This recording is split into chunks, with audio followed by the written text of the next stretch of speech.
Tous les quelques années, l'humanité envoie une personne dans l'espace. Et à chaque fois, quelqu'un doit déterminer ce que cette personne va manger là-haut. Un ragoût de poisson turc. Mais il s'avère que nourrir un être humain dans un vide en apesanteur est l'un des problèmes les plus délicats et les plus déconcertants auxquels nous avons été confrontés en 75 ans d'essais. C'est pourquoi aujourd'hui, nous allons examiner comment la nourriture des astronautes a évolué au fil du temps. Mais avant de décoller pour explorer l'histoire étonnamment controversée de la nourriture spatiale, assurez-vous de vous abonner à Weird History Food. Ensuite, laissez un commentaire et dites-nous quels autres repas spéciaux vous aimeriez découvrir. Et 3, 2, 1, allumage. Voici quelque chose dont personne ne parle lorsqu'on évoque la course à l'espace. Avant d'envoyer quelqu'un là-haut, nous n'étions vraiment pas sûrs qu'une personne puisse avaler en apesanteur. Mécaniquement, est-ce qu'on pourrait seulement avaler ? Ça paraît être une blague aujourd'hui, mais en 1961, c'était une véritable question scientifique. Si vous avez vu notre série chronologique sur les années 1960, l'orbite de Youri Gagarin à bord de Vostok 1 en avril 1961 n'a duré que 108 minutes. Donc, manger n'était pas vraiment prévu. Mais ils avaient quand même emporté des tubes de nourriture au cas où. Purée de viande, confiture de cassis, sauce au chocolat, tout dans des tubes comme du dentifrice. Il avait déjà pris son petit déjeuner dans les mêmes tubes avant le vol, car la nourriture spatiale se limitait à cela. Je suis désolé. J'ai tellement bu hier que j'ai confondu un tube de dentifrice avec de la nourriture d'astronaute. 4 mois plus tard, German Titov part avec Vostok 2 pour une journée en orbite et 17 tours autour de la Terre. Il est le premier à manger un vrai repas dans l'espace. Comment cela s'est-il passé ? Eh bien, il a aussi été le premier à vomir dans l'espace. Donc voilà, la nausée l'a pris presque immédiatement après être entré en apesanteur, et il a à peine pu manger pendant toute la mission.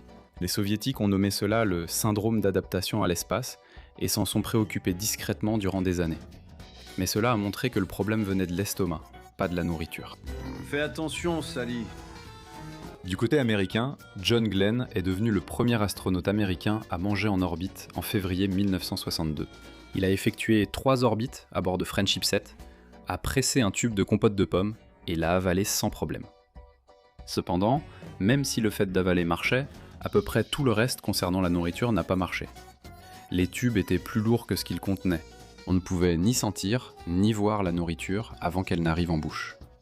Les aliments lyophilisés étaient presque impossibles à bien réhydrater. Les cubes s'effritaient. Et avant même que tout cela n'arrive, les astronautes de Mercury recevaient des petits déjeuners spéciaux à faible résidu le jour du lancement, précisément pour minimiser les risques d'avoir à déféquer en pleine mission. Parce qu'il n'y avait pas de bonne solution à ce problème dans une capsule Mercury. Oui, Mercury n'avait pas de toilette. Point final. La solution pour les déchets liquides était un manchon enroulable relié à un sac de collecte. Pour tout le reste, la réponse était essentiellement « s'il vous plaît, évitez ». Pour les premiers vols suborbitaux, qui duraient peut-être 15 minutes, c'était une solution acceptable. Lorsque John Glenn a tourné autour de la Terre près de 5 heures, mieux vaut prévenir que guérir. Lors du lancement de Gemini en 1965, la NASA avait déjà reçu assez de plaintes sur la nourriture pour agir. Ils se sont débarrassés des tubes, ont ajouté des enrobages de gélatine aux cubes de nourriture pour qu'ils arrêtent de se désintégrer en miettes flottantes, et les nouveaux aliments se réhydrataient tout simplement mieux. Le menu s'était aussi étoffé et comprenait un cocktail de crevettes, du poulet, des légumes, des toasts, un pudding au caramel écossais et du jus de pomme. C'est un progrès réel et mesurable. Et puis, John Young a fait passer en douce un sandwich au corned beef à bord de Gemini 3. Young a observé son commandant, Gus Grissom, subir l'entraînement en mangeant la nourriture déshydratée avec un mépris ouvert et visible. Il a donc recruté Wally Schirra, qui 2 jours avant le lancement, est allé chez Wolfie à Cocoa Beach acheter un sandwich au corned beef sur pain de seigle. Young l'a glissé dans la poche de sa combinaison spatiale et l'a emmené en orbite. 2 heures plus tard, il l'a sorti et a proposé à Grissom d'en goûter. Grissom en a pris une, et le pain de seigle a aussitôt laissé des miettes dans la cabine. « Hé les gars, regardez ce que j'ai réussi à faire passer. » Homer. Non. Ils vont boucher les instruments. Attention, ils sont froissés. Grissom a mis le sandwich dans sa poche pour limiter les dégâts. Mais Young a raconté toute l'histoire comme je le pensais. Pas une très bonne histoire, blablabla, le congrès a convoqué une audience, et un représentant l'a qualifié de sandwich à 30 millions de dollars. L'administrateur associé de la NASA pour les vols habités a publié une déclaration officielle précisant que l'agence avait pris des mesures pour éviter le retour des sandwichs au cornet de beef lors des prochains vols. Aujourd'hui, une réplique de ce sandwich est conservée dans de l'acrylique au Grissom Memorial Museum dans l'Indiana. Sérieusement, concernant Young, il est ensuite devenu l'astronaute ayant servi le plus longtemps dans l'histoire de la NASA. Quoi qu'il en soit, Apollo a encore amélioré les choses, principalement grâce à l'eau chaude, ce qui semble être la phrase la moins dramatique de l'histoire de l'exploration spatiale, mais restez avec nous un instant. La lyophilisation fonctionne en éliminant presque toute l'humidité des aliments, environ 98%, tout en préservant la structure cellulaire, les nutriments et la plupart des composés aromatiques. La nourriture devient stable à température ambiante, légère et peut se conserver pendant des années. Le problème, c'est de la réhydrater. La réhydratation ne consiste pas seulement à ajouter de l'eau, mais à permettre à l'eau de pénétrer l'aliment pour le rendre de nouveau comestible. L'eau froide fait cela lentement et de manière incomplète. La texture reste étrange et le goût reste fade. Donc on se retrouve avec quelque chose qui est techniquement de la nourriture, un peu comme un ballon de basket dégonflé est techniquement un ballon de basket. L'eau chaude, en revanche, accélère considérablement l'absorption.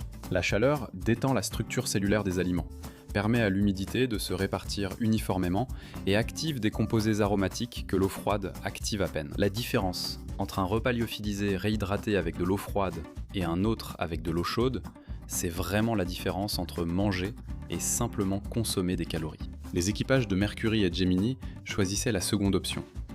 Ceux d'Apollo, pour la première fois, ont eu quelque chose proche de la première.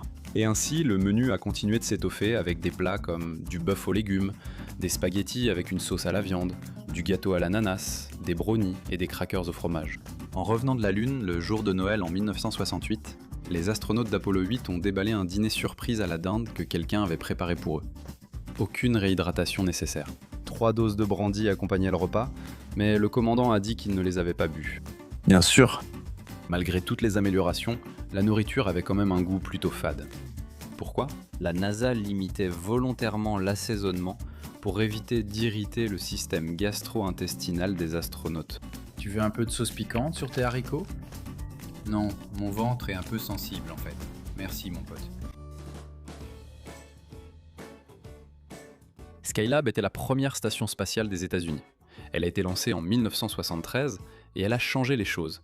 Mais pas à cause d'une avancée scientifique spectaculaire. Elle était plus grande. Elle était assez grande pour avoir une vraie salle à manger, avec une table triangulaire, pour qu'aucun siège ne soit en bout de table. Des appuis pour les pieds et les cuisses permettaient à l'équipage de s'asseoir, avec des plateaux chauffants intégrés, un réfrigérateur et un congélateur.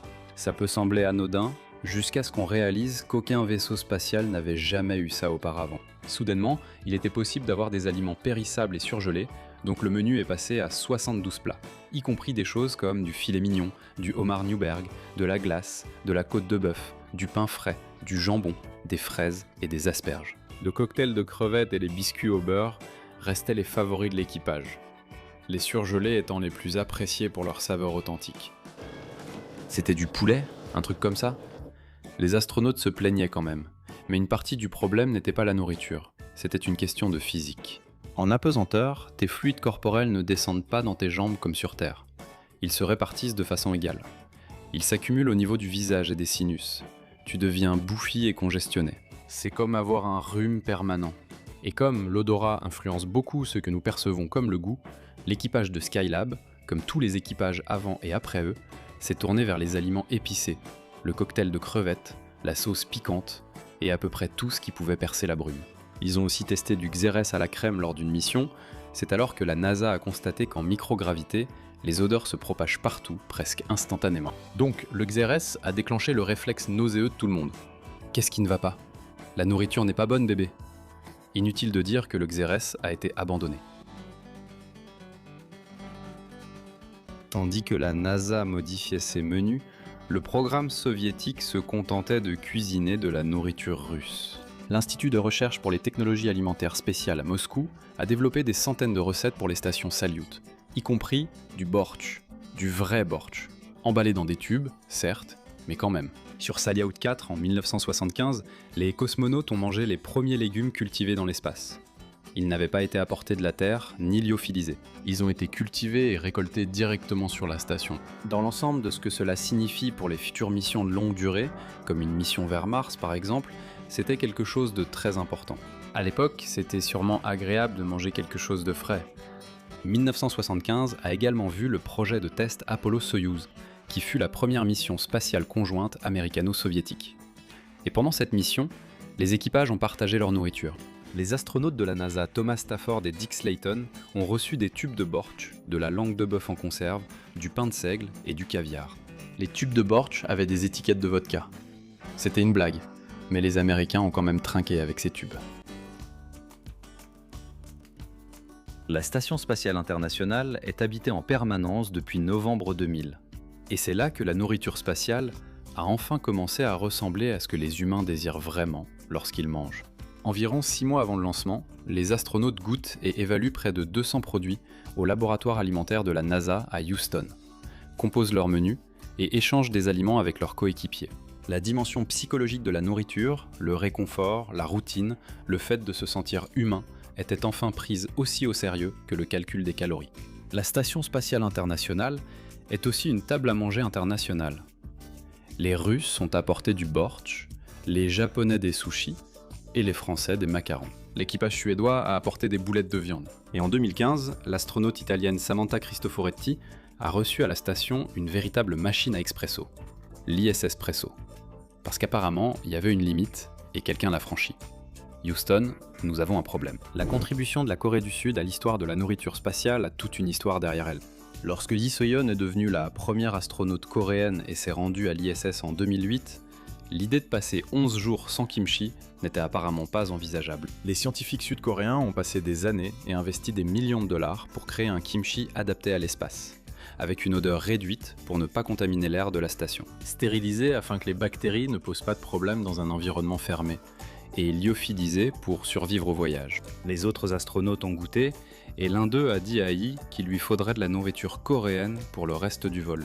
Puis, en décembre 2019, des cookies ont été cuits dans l'espace pour la première fois. C'est exact, des cookies spatiaux. Doubletree by Hilton a fourni la pâte, et Zero G Kitchen a construit le four. Après cela, 5 cookies ont été cuits, un à la fois. Le premier est sorti pas assez cuit après 25 minutes les 4e et 5e, cuits respectivement pendant 120 et 130 minutes, ont été déclarés gagnants.